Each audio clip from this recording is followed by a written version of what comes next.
Hi, welcome. If it is your first time of stopping by or coming across my YouTube channel, you are highly welcome. I appreciate each and every one of you who always tune back to watch my program. May God Almighty bless you. You are free to leave your comment constructively. Like you know, I present to you information across the globe, especially Nigeria to be precise. And today, I present to you another exciting video which we are going to watch together. Now let's watch this video together, then come to my comment section and tell me what you think about the video. You are free to criticize, but constructively, as we watch the video together. It doesn't make sense to want to continue to live in the same country with these people anymore, and that therefore we need to have a separate country of our own. They will be in a separate country of their own.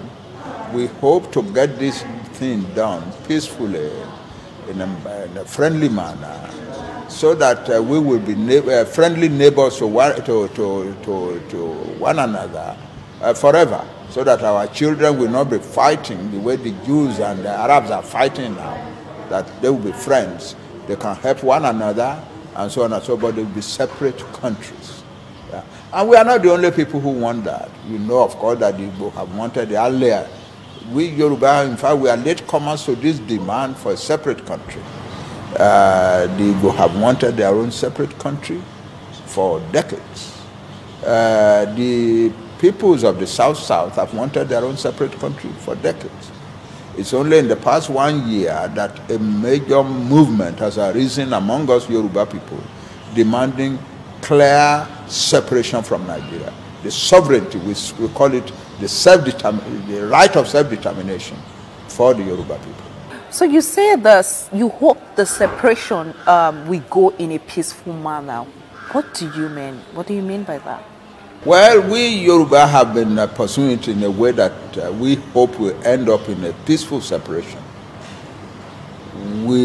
Our young people all over the world, when they come to a decision like this, because this is a decision of almost all young Yoruba people. And if you don't bring the influence in to say, no, please, we don't want to make this a rough and tumble and bloody affair. If you don't do that, young people tend to want to flex their muscles and vocal cords, and make a lot of noise, and so on, and say rude things about other people, and so on. No, we have been successful in getting our young people to know this is not like that. We are Yoruba, and we are a civilization-building people, a civilization-loving people, and we can achieve this in our way, in the civilized manner. And that's why we have been saying we can achieve this peacefully. And we are moving forward little by little. So what do you make of Ondo State Governor Oluwaritimi Akeredolu's reaction to the call for Oduduwa nation, saying people agitating for this Oduduwa nation should not come into Ondo State? What do you make of his reaction to this? Yeah, we are a mature nation. We are a mature people. We know that it's unreasonable to ignore the realities of the position that some of our own people find themselves. The governor is operating under this constitution. His political livelihood depends entirely on the federal government in Abuja. His being able to rule his state at all depends upon the favor of the federal government in Abuja. And therefore we do not bring pressure on our governors to come overtly, openly in support of what we are doing. We leave them to do the job they are doing. We respect them in their job. We love them, and so on. We recognize what is happening. But we see below the surface. We see deeper. We see very deep below the surface, and we know the truth. Yeah. So whatever any of our governors may say, we don't let that rattle us. We don't let it bother us much. By the grace of God, Governor Akeredolu is one of our most beloved governors in the Southwest. We cannot forget, for instance, that he was very instrumental to our creating Amatekun for the defense of our homeland against the Fulani marauders. And that Amatekun has developed better than probably most other states in the Southwest. He is also the person, the governor who did the notable thing of saying in the Southwest, schools and so on, we use the Yoruba, what we call the Oduduwa, national anthem today. We can't forget all of that. So whatever he has said in the past 24 hours, we know it must be a product of something happening in the political realm. We don't want to ask questions. The important thing is that this is a man we know, we love, we admire, and that's all. He who is saying that today, maybe he will be able to get to the position that he will say something different tomorrow. Yeah. So let's assume that this group calling for the Oduduwa nation, has there been a table plan, like a plan, or is just at the stage of, okay, let's say this, let's talk out there? Is there a plan of, this is the procession, this is how we're going to take this secession plan, if that's what it is?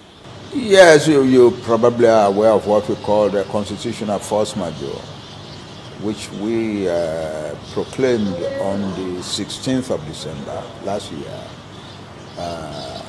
The idea is a legal process of drawing the federal government to start the processes of negotiation. And we didn't even say that we were leaving. We just said we need to negotiate. What do we need to negotiate? First, we are different peoples. Each people has the right to self-determination. That is not negotiable. That is not, it doesn't even need to be said, because that's the law of the world. You know, no matter how small a nationality may be, and a nationality is a people with their own culture, their own language, their own homeland, yeah, and their own history. That's a nationality. They have the right to self-determination. They have the right to say, to determine their status in the world. Are we going to continue to be in this country where we find ourselves? Yes or no, as they choose. Are we going to get out of this country and create a little country of our own? Yes or no. That's the rule in the world today. And yes, it's not often easy for the country in which these people find themselves to say, okay, go. Usually they will resist, but whether you resist or not, if the people want to go, they will go. And so we Yoruba want to go, and we know we will go. There is no question about that. But we want to do it in a civilized manner. We are civilized people. And especially we are thinking of the future. We don't just want to have a country, a Yoruba country. No, we want to have a Yoruba country that can fulfill the aspirations of the Yoruba people. We are people who are thirsty, hungry for civilization, for development. We have scored a number of firsts on the African continent, in establishing free education, establishing centers for the training of people in various areas of endeavor, in agriculture, and so on and so forth. We are a people. One London University professor said, the Yorubas, among all the peoples in the world, are uniquely fixated on development and modernization. That's who we are. We are going to build a country that will be the envy of the world. We can do it. We have the capability to do it. So we don't want to be bothered for the rest of time. We don't want our children to be bothered for the rest of time by conflict with their neighbors and so on. No. So we want to do it in a decent and gentle manner now, that we can part in a friendly manner, and our children will have the country of our children, the Yoruba land of our future. We have friendly neighbors. Neighbors that we can help. Well, neighbors that can help us in certain areas too. And so that's it. That is our objective. That's why we say, no hostile cantankerous noise. No, we don't disobey the law of the land. We don't encourage our youth to go into conflict with the police and so on. We tell them the police are not our enemies. These are young people, these are people employed to do a job. And they do their job. That doesn't make them our enemies, so don't treat them as enemies. And so on. That's the type of lesson that we are teaching our children in this movement. So at the center of this, talking about people in this movement, at the center of it is Sunday Igboho, and people have likened him to the IPOB leader Nnamdi Kanu. Are there comparisons between these two individuals? No. He's not like Nnamdi Kanu. He's a member of a movement that is leading itself towards self-determination in its own way, in its own calm, steady, respectful, law-abiding manner. And no, he's not. He's not, for instance, making a noise, calling on Yoruba boys to go and fight. There is a point at which we Yoruba have a difficulty. The point is that while we are calmly, legally fighting for our self-determination in a law-abiding manner, we have this overarching danger of Fulani marauders in our land, filling our bush, killing our farmers, driving our farmers off the farm completely, and raping our women, kidnapping people, and generally creating disruption. Well, we have to defend our land. We wish we have to. If that factor were not there, we would fight this struggle for self-determination in a calm and noiseless way and achieve it. But we have to defend our land. So when you talk about... So our young people like Sunday Igboho, Sunday Igboho, when he talks about the area of Yoruba land in which his parents were born and raised and so on, he talks with touching passion. It touches you to listen to him. He says, listen, Baba, in Ogun, it's an open country, beautiful country.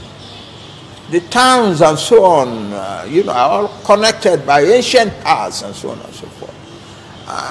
It's peaceful. In the dry season, when it is hot, when there is hot weather, you see families sleeping in front of their house. Nobody bothers anybody. There's almost no crime going on there. He said people will be on the farm and decide at 1 a.m. in the morning that I'm going home. They will walk alone without any danger, without any fear, and come home.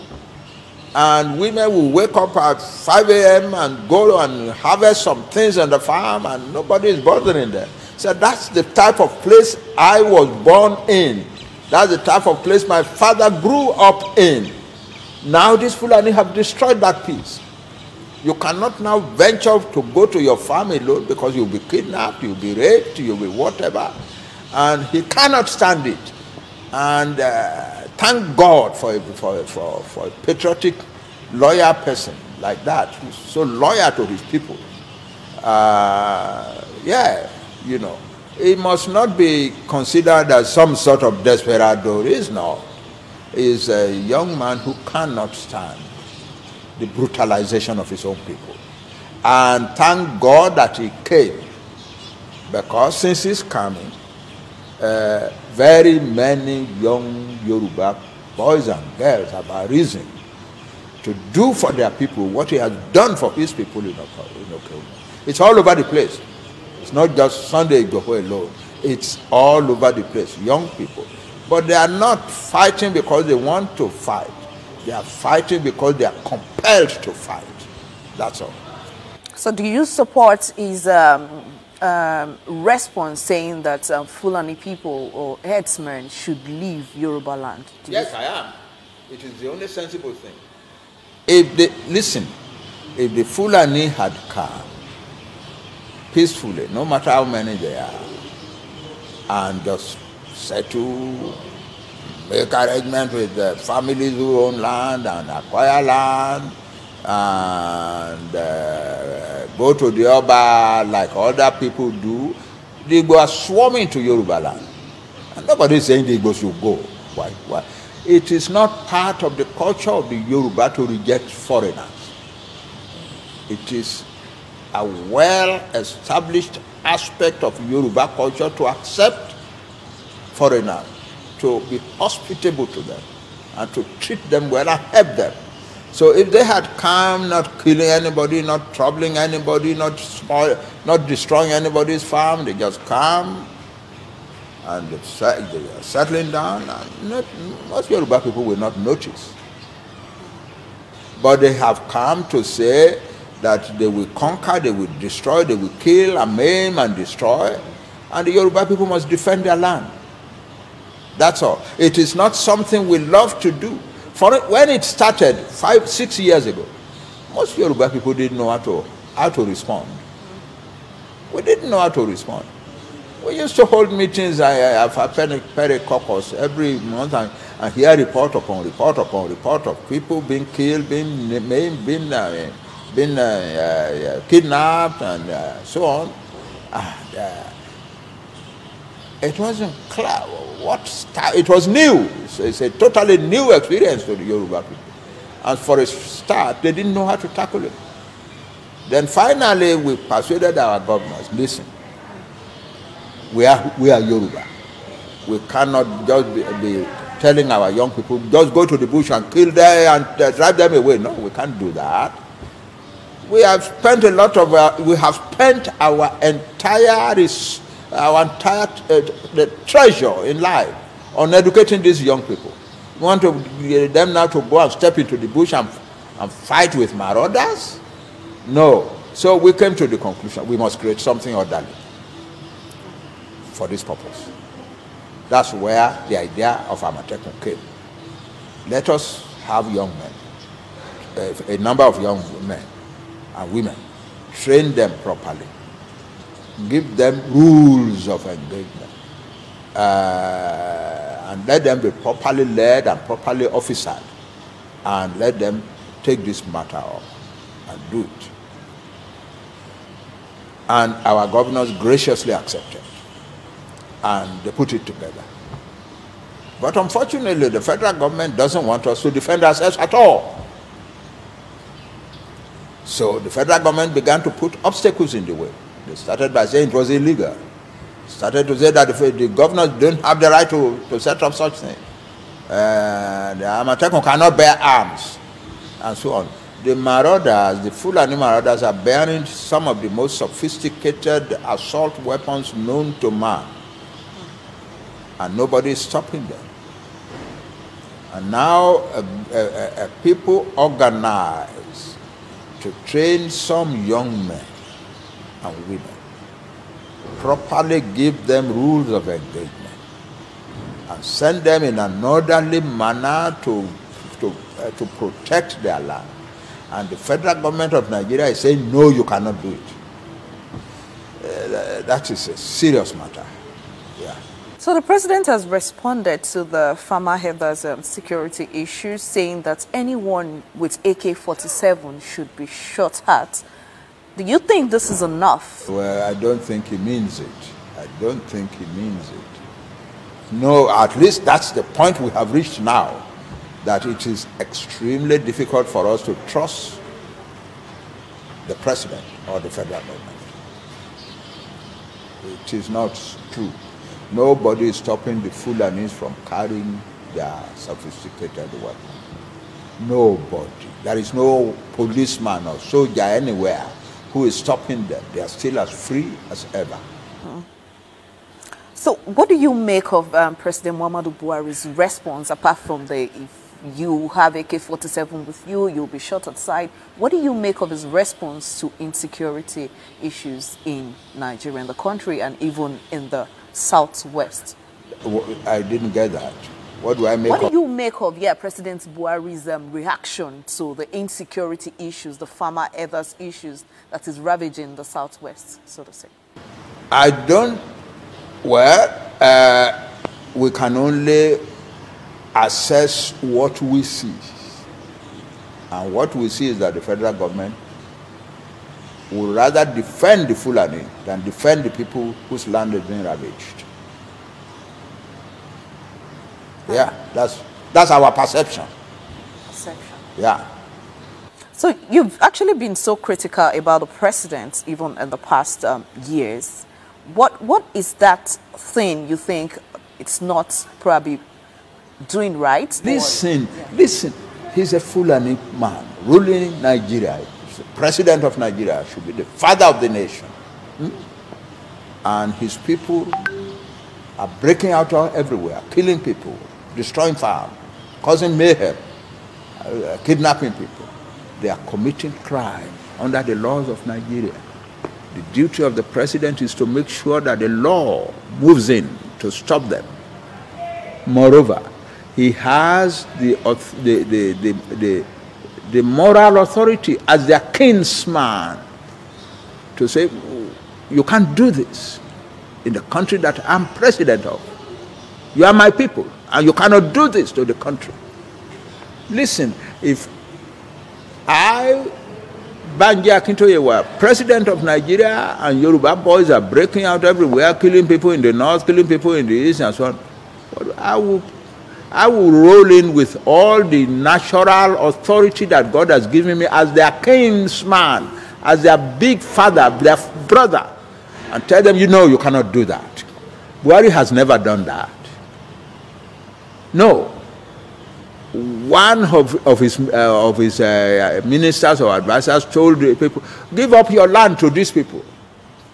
Give your land to them, otherwise they will kill you and bury you in it, and they will take the land anyway.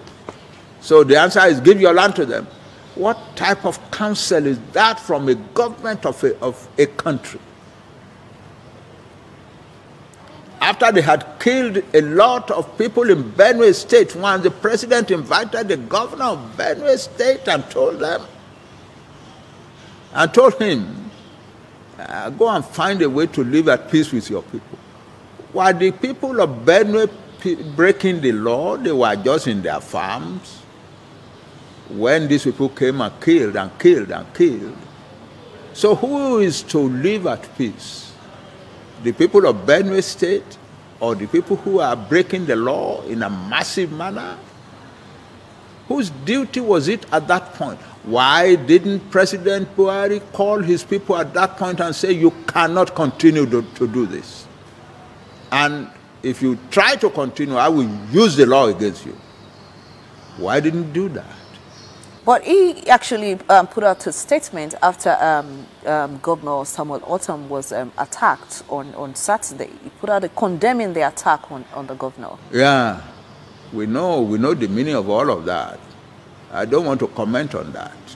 But we have passed the point of believing empty statements. Yeah. The president knows what to do. He's the president. He's the commander-in-chief of the armed forces. He is ultimately the commander of the police and the secret service. He is not using any of that.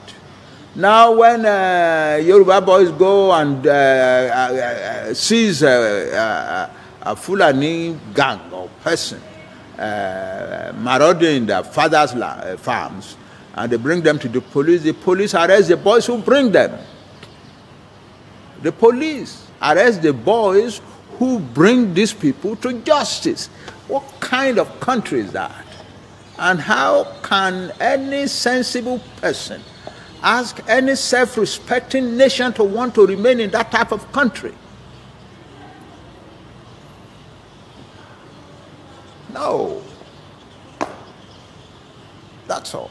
Has there been threats to maybe some of the members or some of the groups agitating for this Oduduwa nation? Has there been threats in any way, arrests or anything of any sort? Yeah, they have arrested 1 or 2 boys and we have managed to get them released because there's no crime. They are not committing crime. When they go around, young people, you know, putting a little handbills on the wall, we want our own country, Yoruba, Oduduwa nation, Yoruba land, and so on. Police arrested 1 of them. And the lawyers moved in. And what is the basis of the arrest? What he is saying is what he desires for his people. He has. Hi, welcome to my channel. If this is your first time or first day of coming across my YouTube channel or seeing my face, you are highly welcome. Herzlich willkommen zu meinem Kanal. Mein Name ist Linda Chukwueze. Ich komme